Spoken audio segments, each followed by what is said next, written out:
Hello everyone, this is Leah Whitehorse from Law Astrology, and in this recording I'm going to be looking at the astrology of December 2022. We begin December 2022 with a feeling of being in the wild in many ways. Mars is still deep in retrograde territory in Gemini.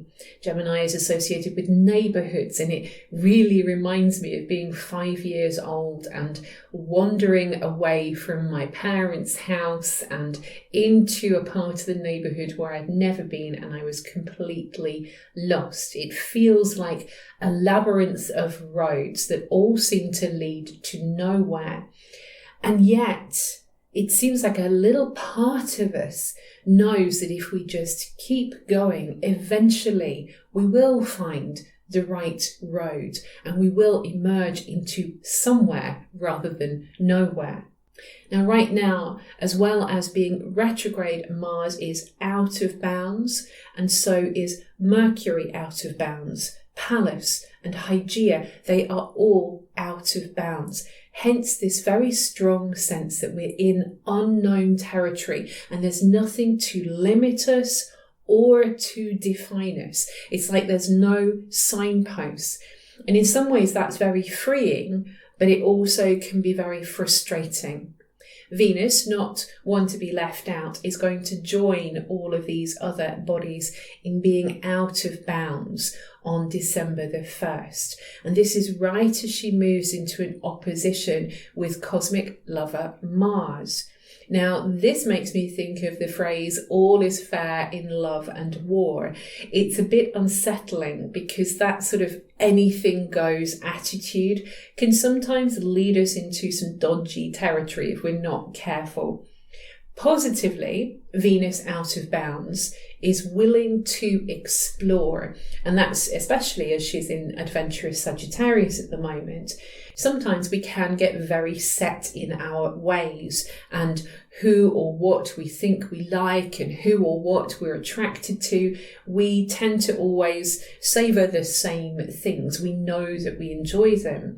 But Venus out of bounds can find herself wildly attracted to certain people or certain things that she's never been attracted to before. So it can encourage us to have these new experiences. But I should say as well that sometimes we can be attracted to people or things that aren't necessarily good for us. So we do need to listen to our intuition whilst this is all going on. Now, sometimes Venus sees Mars as she does in this chart. She's looking opposite, directly opposite. There he is, and she wants nothing more. This is the one, says Venus. And this chase begins, a twin flame dance that neatly sidesteps the truth that maybe he's just not that into you. How we deal with not having what we want when we desire it so much, this is going to be one of the questions, one of the issues that we're dealing with Venus and Mars being out of bounds and opposing one another. The challenge is that we have so many romantic notions of what love should or could be. Venus is also moving into a square with Neptune. That square perfects on December the 4th, and that is just as Neptune is stationing direct in Pisces. It all feels like this image is overlaying reality, like a beautiful dream is overlaying reality, and the heart is yearning for what it can't have. So we're lost in love, lovelorn, drifting and dreaming and starry-eyed. There's so much beauty in Venus square to Neptune, but the problem is that we don't want to see anything else. But Neptune is stationing, like I said. So it's bringing the tide rushing back in, and it's washing away this unreality. Whilst Neptune was retrograde, the ocean god revealed where we have been kidding ourselves or under illusion, deluded or dreaming some kind of impossible dream. And sometimes we need to clear the slate so that we can dream a new dream, one that can be made manifest. The challenge is right now that Venus doesn't want to let it go. And she then activates our inner warrior, Mars. We feel frustrated, like we have to do something. But Mars is retrograde, and Mars is also squaring Neptune. Mars is still lost in this unknown neighborhood. So the three of them, Mars, Venus, and Neptune, are creating this tense T-square pattern. And it's Neptune that's kind of receiving all of the heat here, so to speak. So essentially, the cosmos is asking us to look past the material world, look past personal dreams and desires, and remember that there is a much bigger picture. Neptune represents that which connects us all. And sometimes we do have to surrender to a higher purpose, or we could say let go and let God. So the best way we can use this energy is to practice unconditional love. So unconditional love for ourselves, unconditional love for others. Now, another important note to make here is that Jupiter is going to move back onto the 29th degree of Pisces, also on December the 4th. So there's a really strong image here of being all at sea, with Venus square to Neptune, Mars square to Neptune, and then Jupiter on this 29th degree of Pisces. Jupiter and Neptune are both the rulers of Pisces. So it's very, very watery, very emotional. It's all very uncertain. And it's interesting, I noticed that when Jupiter first went back onto this 29th degree of Pisces, it was in retrograde motion. That's when we really started to hear a lot of talk about inflation. So inflation, it reminded me of, like inflating a lifeboat kind of thing. So we've got inflation at an all-time high. We've got world peace at a critical point. We've got a lot of suffering, of course, in the world, and all the problems with our waters and our food systems, our natural systems. This is all part of Pisces as well. And yet maybe there is also an inkling that things could be better than this. A feeling that things could be better. It's a very visionary degree, this 29th degree of Pisces. So it's like we have one last opportunity to search for what is most meaningful for us. The big question right now here is, who or what do you believe in? What is giving you meaning? On December the 6th, Mercury, planet of mind and communication, enters Capricorn, and he will stay there until February the 11th, 2023, because we're going to be having another retrograde. So Mercury will be retrograde in Capricorn at the end of this month. So if Venus and Neptune and Jupiter has us kind of all at sea, or maybe we could say with our head in the clouds, then Mercury going into Capricorn is a way to bring us down to earth. Mercury in Capricorn is serious-minded. It's very realistic. It's a skeptical sign. So never mind all the airy-fairy ideas. This is a transit that really advocates practicality and mindful consideration of rules, limits, and authority. Positively, it means that we're much more likely to think before we speak, and that certainly helps with the Mars retrograde in Mercury's sign of Gemini. There's been a lot of angry and divisive conversation. If we just think about what's been going on Twitter, for example, the whole new ownership with Elon, and that sort of kick-started a huge amount of problems when Elon decided to just tell us this is how it's going to be. Tough if you don't like it. Here's a subscribe button, pay your $8. And it caused a huge hoo-ha over on Twitter. And then suddenly it all disappeared. The option to subscribe to Twitter Blue disappeared. So Elon, in many ways, is giving us a very good example of Mars retrograde in Gemini, with the divisive and slightly opinionated and impulsive actions. We're getting a lesson here in how not to do Mars retrograde in Gemini, but thanks Elon for flagging that up. Anyway, hopefully, perhaps he has learned his lesson, and maybe by the time Mars retrograde has finished its journey, perhaps things will be better on Twitter. Who knows? Of course, Twitter is not the be-all and end-all of world issues, but it is a very interesting symbol for what is happening in our world, because we can see all of this divisiveness and arguing and people on opposite sides happening here. So we reach a critical point on December the 8th. It's a really important date. This is when the Sun opposes Mars. So this marks the midpoint of the Mars retrograde transit. And it's pretty much like a big glaring red stoplight, because we also have a full moon in Gemini on the same date, and the full moon will land right on Mars. So watch what happens around this date, the day before, the day after. This is an absolute firecracker of a lunation for sure. Mars and the lights will all square Juno in Pisces, which tells us that any sort of outer world fury or furor, whatever is going on, is connected to something to do with contracts and agreements that are going on behind the scenes. So Juno is contracts, agreements. She can also be associated with marriage. And behind the scenes is over there in the 12th house in Pisces. With the moon conjunct Mars, there is the possibility that there is some kind of public anger. The moon symbolizes the public in mundane astrology. With the Sun opposite to Mars and to the moon, there is also a sense of hot-headed willfulness in the air. Egos and tempers are definitely running high. Now, perhaps that could also indicate that there are some important choices that need to be made around this time. Or maybe with loud Mars, people want to make their voices heard.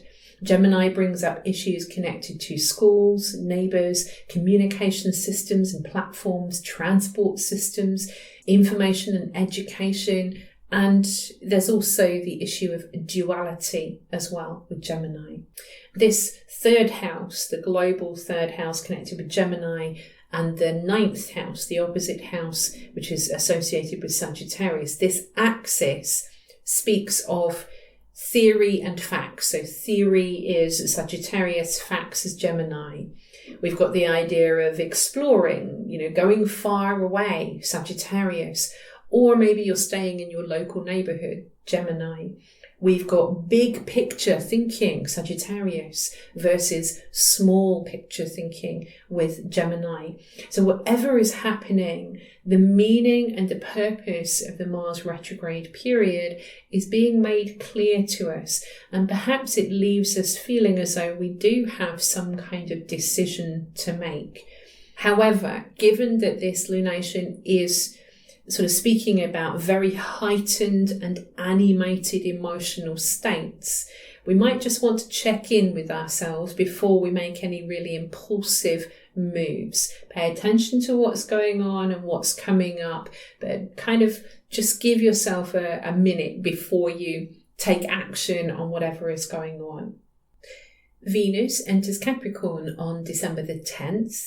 The sign where Venus resides influences how we approach relationships and money matters, and it can also speak of what we are attracted to during this time. So Capricorn, again, is an earth sign. It's very hard working and career orientated, and Capricorn has a sort of let's get serious energy about it. It can be a really excellent period for devoting some time to career matters so that we can find satisfaction in a job well done. But if our heart isn't in the work that we're doing, then that too can become a lot more pronounced during this time. And we might feel a calling to find work that resonates more strongly with what we truly value. With money matters, sometimes we might have a feeling that there isn't enough to go around and we need to impose some strict limits on what we spend. And obviously at the moment, with the current global economic turmoil and inflation, this too might be more pronounced than usual. But still, with Capricorn, it helps us to make the best use of what we have, and it also encourages us to consider long-term plans and investments. This hard-working long-term approach also applies to relationships as well, and Venus in Capricorn really likes to know where she is with partners and does prefer commitment and clear boundary lines. It's also a sign of maturity. So if there are any problems in a partnership, a mature approach will help us to define what we need from one another. Remember though that Venus is still out of bounds. So one of the issues that might come up around this time are questions over what are the rules of engagement. We might have different ideas of the way commitment should be and what that looks like. So we've got to sort of resolve some of those differences. Venus will be out of bounds until December the 24th. So maybe give it until then for any relationship kinks to work themselves out. Ceres enters Libra, the sign of relationships, on December the 18th. And this is going to be an extended journey because Ceres is going to station retrograde in this sign. So she'll station retrograde on the 3rd of February 2023. For now, she will stay in Libra until March the 23rd, 2023. But her retrograde period will take her back into Virgo. So we have a couple of months or so to begin with Ceres in Libra. So Ceres is associated with nurturing and nourishment. Where she moves, she tells us how and what we need to nurture. Because Ceres is also associated with crops and food, she can also have a bearing on financial matters as well. If we look at the etymology of the name Ceres, it's rooted in the verb to grow. So in practice, Ceres can sometimes represent the idea of feast or famine, having lots of what you need or just not having enough. So we know that Ceres in Libra wants us to nurture our relationships. She wants to increase harmony and balance in all things. And the way that Ceres is going to do that is through tact and diplomacy and making a mental connection, because Libra is an air sign. So it's important that we make a mental connection with one another. The challenge is, because of this issue with feast or famine with Ceres, if we don't see that we're getting enough back, if we're investing heavily, for example, in a relationship and we're not feeling as though someone is giving back to us, then there might be a tendency to withdraw affection or withdraw effort because we can't see the point. There's no fruit coming, from all of our labours. So Ceres in Libra is super sensitive to any sense of imbalance or disharmony or inequality. So we just need to be conscious that if we find ourselves withdrawing from someone in our lives, then maybe we're perceiving that there is some kind of imbalance occurring. And so we just need to check in with what's going on in that relationship or in that situation. Because sometimes if we withdraw, then that can make the problem even worse, because we're sort of shutting everything down and not nurturing, not cherishing. So it's important to be conscious of how Ceres can almost be a little bit like her greatest enemy, Pluto, in that she can be very all or nothing. So if we fall into that kind of all or nothing thinking, then that can be problematic with this transit. We do have Mars retrograde forming a sextile to Chiron on December the 19th. And this is a helpful aspect. And it's actually the second of 3 sextiles that Mars is going to make to Chiron because of the retrograde period. Now, given that Chiron is half man, half horse, Chiron helps us to bring together things that don't seem to fit together. With Mars in Gemini, it shows that there's a really strong desire to make a connection, to figure it out, to understand, or to make some kind of decisive choice. But with Chiron involved, it shows us that we have some healing to do to be able to choose wisely, or to be able to figure it out or make the connection. So this is about being really proactive with our healing process, actively looking for ways to heal. Now, whether that means a conversation with an actual doctor or alternative therapist, or maybe it's reading books that deal with mental health or personal development, or maybe it's seeking out information that helps you to feel more confident and more able to pursue your goals. However we look at it, this is a healing aspect, and a sextile is an aspect that invites us. It doesn't force us to do anything, but if we choose to do the work, then it will be beneficial for us. Now, talking of healing, Hygeia, goddess of health and hygiene, also enters Capricorn on December the 20th, where she will stay until March the 4th. Hygeia is concerned with preventative measures to ensure good health and functioning. As Capricorn is associated with limits and boundaries, Hygeia in Capricorn can be a little like a gatekeeper or a bouncer at a nightclub. You're not coming in.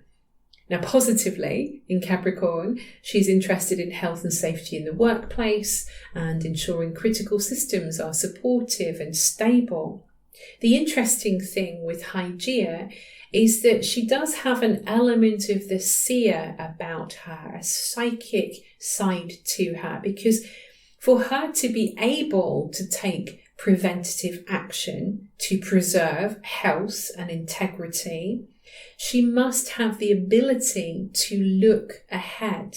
So wherever Hygeia is moving in your own chart, she says, you need to look ahead here. You need to see what your intuition is telling you here, and also the facts and information, what's happening here, so that you can prevent problems happening later down the line. As I mentioned, in Capricorn, Hygeia is really asking, is this institution or this system or this structure, is it stable, or is it just on rocky foundations, or it is just not supportive enough? The even bigger story on December the 20th, though, is Jupiter's re-entry into Aries after finishing up the session in Pisces. So now Jupiter lands on the Aries point, 0 degrees of Aries, the beginning of the entire zodiac, the beginning of all things. This is a highly animated degree that tends to naturally accentuate whatever lands here. Now, Jupiter itself is known for magnification. It makes things bigger. Its action is towards growth and increase. So when Jupiter lands in Aries, we have a vibrant increase in Aries matters. This is a feisty, fiery sign that wants to be first. It pioneers into new territory, and it's eager for a challenge or for a fight. Whilst we might have increased motivation and drive, there is a tendency, again, towards increased anger and violence. As Jupiter is associated with belief, fighting for what we believe in can become a crusade. Sometimes, of course, it is necessary to fight for what we believe in because we want to create a better world. But with Aries energy, we can get so hot under the collar that we lose sight of the bigger picture. Still, this energy is wonderful for an entrepreneurial spirit, for getting passionate about something, for having a vision. But with Mars, the ruler of Aries, in retrograde motion, then I think we would be best to anticipate that whatever the growth is, it's not going to happen overnight. The other day I was doing a reading for myself. It's something that I've always done. I've always found great use in doing readings for myself. And I was using a really lovely deck by Rebecca Campbell called the Starseed Oracle. Some of you might be familiar with it.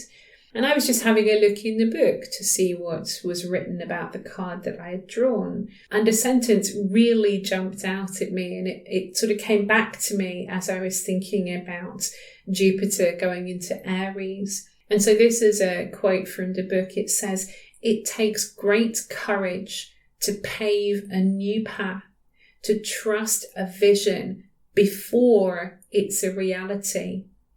And I think it's what we need to do now. We need to hold on to that vision of a better world. We can't let anger or a lack of faith consume us. December the 21st brings us to the turn of the seasonal wheel as we reach the winter solstice in the northern hemisphere. The solstice occurs as the sun moves into Capricorn, marking the shortest day of the year. Now, in the pagan calendar, we celebrate this date as one of the 8 Sabbats, the 8 great festivals of the year. And in my own personal practice, I like to mark this very simply with consciously, meditatively, lighting a candle to celebrate the return of the sun and the return of the light. Because after this time, the days will slowly grow longer until we have equal day and night when the sun moves into Aries at the spring equinox next year. So Capricorn energy is associated with cold and the starkness of winter. Winter is, after all, very hard work. And in olden times, we would have to collect and chop firewood. We'd have to haul it out of the shed. It wouldn't matter what the weather's like. We'd just have to do it. Now, I'd like to say that we don't have to worry about this kind of thing nowadays, but obviously with the huge, insane prices now for utilities, there are unfortunately a lot of people who will endure hardships during this winter with not having enough light or heat or food. And in fact, as I'm thinking about it, if we go back to the idea of Jupiter in Aries, going on to that Aries degree, one of the schemes that's been set up in the UK is warm banks over winter. So the charitability of Jupiter providing warmth for people. So it is unthinkable that this is happening in this day and age with gas companies and oil companies saying that they've got these massive profits. But there we are. That's the whole other conversation. So anyway, if you're in the UK, I'm going to put a link below, which is to the Warm Banks website, and you can search on there for your area to find out if there's a warm bank near you, if you or perhaps a neighbour or someone you know would like to be able to access one of those, or indeed maybe to set one up as well.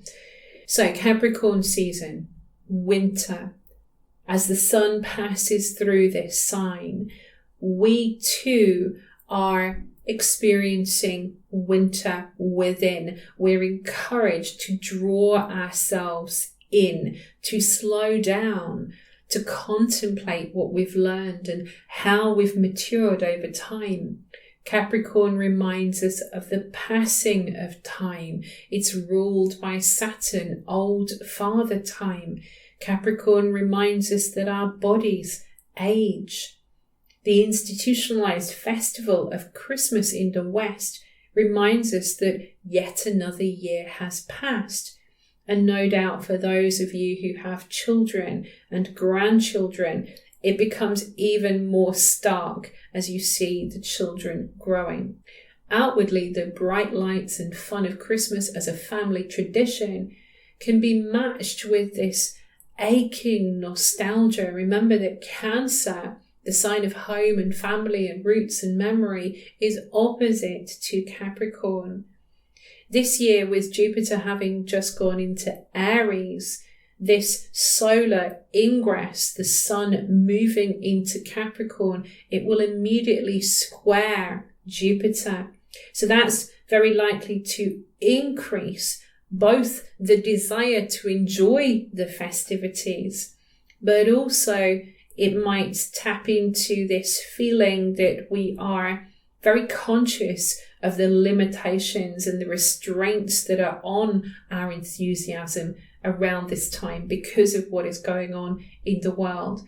Aries is a very youthful sign that is unconcerned with the future, but Capricorn is like an old grandfather, always aware that whatever we do now is laying a foundation for the future. The exact square between the Sun and Jupiter, by the way, is on December the 22nd, and that is also the date that Mercury returns from being out of bounds.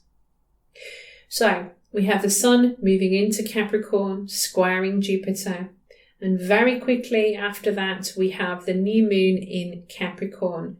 That happens on December the 23rd. And this lunation will be exactly conjunct Hygeia. It feels as though this idea of the need to take action now to prevent problems in the future, this is a really, really big story, and we're still focused on systems and structures, career and responsibilities, all that we want to accomplish in the outer world. Collectively, I think this lunation is raising the question, is the system healthy?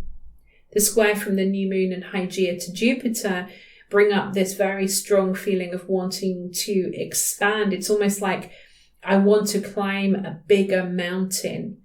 But first, we've got to ensure that we have what we need for that climb. The right equipment, the right support, strong ropes and shoes with grips. As I look at the chart, I feel like the cosmos is saying we have a very big mountain and a very long climb ahead of us. This is the beginning. So we've got to be prepared, Hygeia, we've got to be prepared for the long haul. There's also a very tight square to Ceres over there in Libra. So now we've got a T-square pattern with both Ceres and Jupiter squaring the new moon. So another part of this puzzle, part of this story is about how we can nurture our connection to other people and create good allies, as well as create this future that somehow balances individual needs as well as collective needs. Another important point to make here with this new moon chart is that Chiron, although it's not in aspect to the new moon, it is going to be stationing direct on the same date, which means that it's stationary in the chart, and a stationary planet adds extra weight. It's very present. You feel it there. So we might be feeling quite vulnerable because we've been going through this very deep healing process, and now we've got to get strong again. We've got to take the experience that hurt us, the suffering that we went through, we've now got to take that out into the world. It's rather like when you're wounded, we go through a healing process and then we have to learn to use that part of the body again. So if you break your leg, for example, then you've got to heal before you put any weight on it. So during that healing process, you can't put any weight on that leg. And so what happens is the muscles shrivel from disuse. And the only way to rebuild that muscle is to start using the muscle again. And so it's the same with life. Sometimes life hurts. We get our confidence knocked and we retreat to lick our wounds. But at some point, we have to come out into the world again and learn to be strong again.